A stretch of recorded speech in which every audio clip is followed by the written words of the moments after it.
I don't ever slow up, no I don't take shit. I got no love for the fakeness. If you wanna play tough and wanna hate this, I'll always show up. I don't ever slow up, no I don't take shit. Assalamualaikum warahmatullahi wabarakatuh. Saudara-saudaraku sebangsa setanah air yang kami cintai, yang kami banggakan dimanapun Anda berada. Kita semua tentu faham tentang siapa Senok Horogronye, atau kalau orang Jawa dulu itu mengatakan HP putih. Ini adalah mata-mata dari Belanda. Ini ada tulisan nasihat Senok Horogron di masa kolonial berantas Islam politik. Senok Horogronye masuk ke Mekah dan menghafalkan Al-Quran semata demi penelitiannya untuk gelar doktor. Ketika Abdul Ghaffar tiba di Aceh, wilayah itu sedang dilanda perang selama belasan tahun. Sudah banyak korban berjatuhan, baik dari pihak Belanda maupun rakyat Aceh. Bagi orang Aceh, perang melawan orang Belanda itu adalah perang sabil. Mereka rela mengorbankan harta dan nyawa untuk perjuangan itu.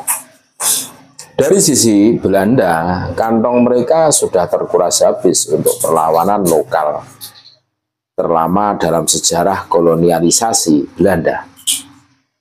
Perang Aceh lebih lama ketimbang Perang Jawa atau Perang Diponegoro 1825-1830. Abdul Ghaffar lah yang kelak bisa melihat kesalahan Belanda dalam peperangan Aceh tersebut.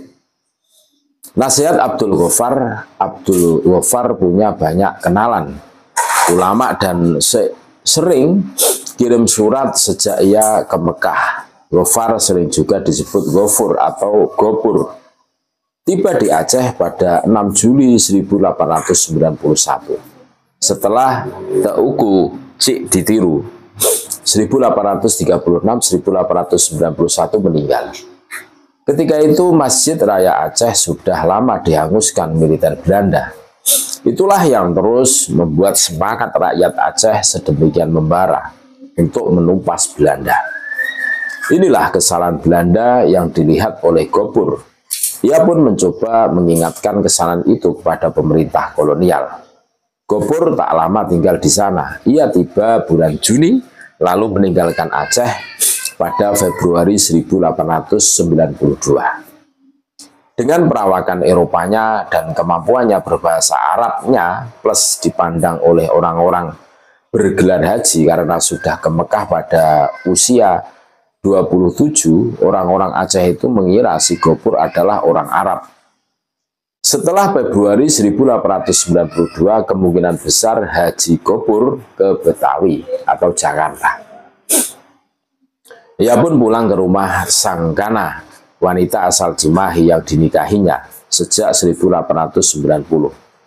Ketika belum lama tinggal di Hindia Belanda, di sana Gopur segera menulis pengalamannya di Aceh dan pemikirannya dalam tulisan berjudul The Acehir yang diterjemahkan sebagai Rakyat Aceh. Tak hanya itu, Gopur punya banyak tulisan soal Islam yang berguna bagi pemerintah kolonial yang dilanda mabuk berat menghadapi rakyat Aceh. Dari Abdul Ghaffar, pemerintah kolonial mendapat nasihat bagaimana harus menghadapi perlawanan keras orang-orang Aceh. Sebenarnya Gopur menyarankan agar militer KNIL Belanda, Kenil ya, bersikap baik untuk mengambil hati rakyat Aceh. Militer Kenil tak dibenarkan meneror rakyat, membakar kampung dan merampas makanan rakyat Aceh. Soal Islam, Gopur juga mengingatkan pemerintah kolonial dalam menghadapi Islam. Menurutnya ada Islam sebagai agama yang tidak berbahaya dan ada Islam sebagai kekuatan politik yang bisa berbahaya bagi pemerintah kolonial. Dan untuk soal terakhir, pemerintah tak perlu ragu-ragu untuk serius memberantasnya. Selain meneliti soal Islam di Hindia Belanda, ia mengajar bahasa Arab di Betawi. Gopur dekat dengan pemerintah kolonial dan bangsawan di Priangan. Istrinya Sangkana adalah keturunan bangsawan. Setelah Sangkana meninggal, Gopur menikah lagi dengan putri seorang penghulu di Jawa Barat. Juga sejak 1898, ia sudah menjadi penasihat urusan pribumi bagi pemerintah kolonial. Orang-orang tersebut termasuk mertua-mertua yang merelakan anaknya dinikahi Gopur, agaknya sangat yakin jika laki-laki yang mirip orang Arab ini adalah Haji Abdul Gopur. Siapa Abdul Gopar? Orang yang mirip orang Arab yang kita maksud adalah Christian Senok Horgronje. Seperti banyak orang Islam, bagi Senok Horgron yang agnostik, naik haji adalah salah satu hal penting dalam hidupnya. Bedanya, ia pergi ke Mekah pada awal abad 20 demi kepentingan ilmiah, karena ia akademisi. Sejak muda ia penasaran pada Islam, sampai-sampai bahasa Arab dan Al-Quran pun ia pelajari.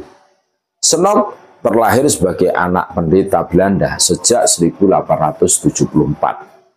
Saat berusia 17 tahun, ia mulai belajar teologi di Universitas Leiden. Pada 1880, ia merampungkan Het Mekkansie Feest, perayaan Makkah. Meski belum pernah memasuki kota Mekah, Makkah adalah kota tertutup bagi non-muslim. Begitu Het Mekkansie Feest dirampungkan, Senok jadi pengajar bagi mahasiswa sekolah pegawai yang akan dikirim ke Hindia Belanda sejak 1881. Kesempatan memasuki Makkah akhirnya datang pada 1885. Dengan penguasaannya bahasa Arabnya, ia berhasil meyakinkan para ulama di Turki akan kesungguhannya belajar Islam. Ulama-ulama itu bahkan membimbingnya masuk Mekah untuk akan mudah. Asal beragama Islam menjadi Islam juga mudah. Cukup berucap 2 kalimat syahadah.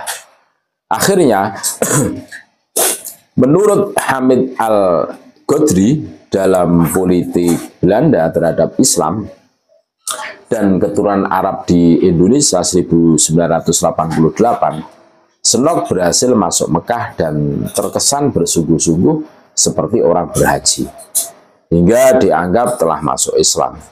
Menurut Augustus Rally dalam Orang Kristen Naik Haji 2011, Senok tinggal 6 bulan di Mekah. Senok bahkan ikut membuat foto-foto pemandangan musim haji di Mekah.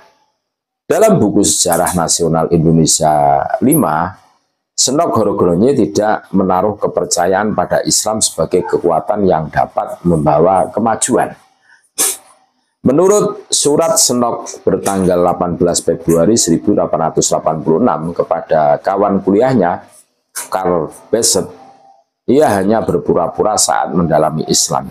Ia tak jauh beda dengan Wayne Sargent yang rela menikahi istri Oba Horok, kepala suku Dani, demi meneliti kehidupan suku Analaga.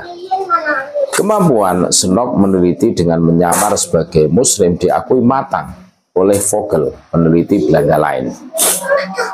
Banyak petualang yang menyamar dan beberapa orang berpengetahuan telah mengunjungi kota suci. Tetapi Senok Horgronje tiada keraguan adalah yang terbaik.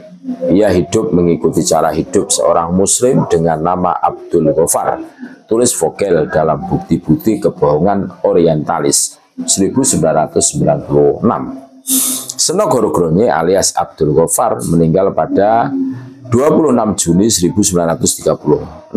Tepat hari ini 83 tahun lalu ia dikenang sebagai orientalis Indolog yang sangat menguasai seluk-beluk Islam di Hindia Belanda. Artikel ini pertama kali ditayangkan pada 13 September 2016 dengan judul Nasihat Abdul Gopar kepada Pemerintah Kolonial Belanda. Kami melakukan penyuntingan ulang dan menerbitkannya kembali untuk rubrik Mosaik. Penulis Patrick Matanasi, editor Nurul Komariah, Pramisi, dan Ivan Aulia Ahsan. Snokgorgroni.